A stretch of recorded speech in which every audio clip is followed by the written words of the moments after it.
Pentecost sal sokpaika afro puito khlainai rok bebak no kwrwngsao kuthumlaijak. Afro nokbar kotor sipsaui kutukma haikhe nokha phaising oro achomsa kutuksakha.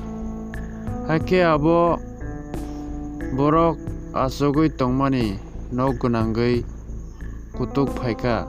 Afro borok horjla hai yang piring purui nukha.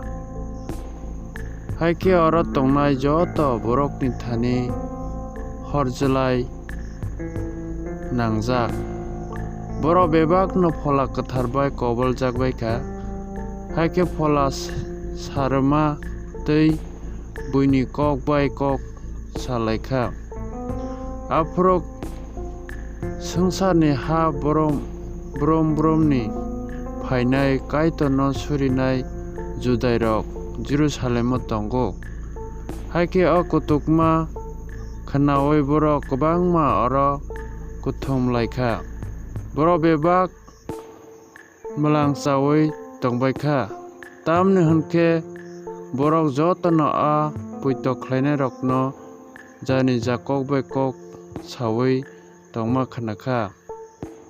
Mwlangchaui wanajagui borok hai hinui ma sasakha.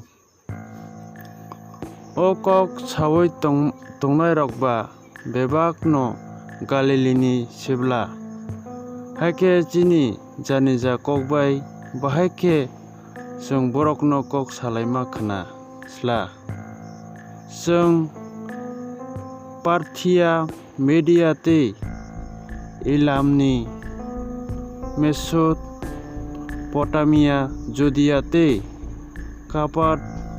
Cappadocia ni Pantho tei Asia ni phwrwngnaisa tei Pamphylia ni Egypt tei Kurini Ganani Libya amchairokni chini berebaksa Rome ni Judai bai Judaio hap phainai rok phiya chini berebaksa Crete tei Arabia ni phaimani hai phanosi chini jani ja kok bai kaitor samung kotor khlaima rokno chwng borokno saui tongma khnao.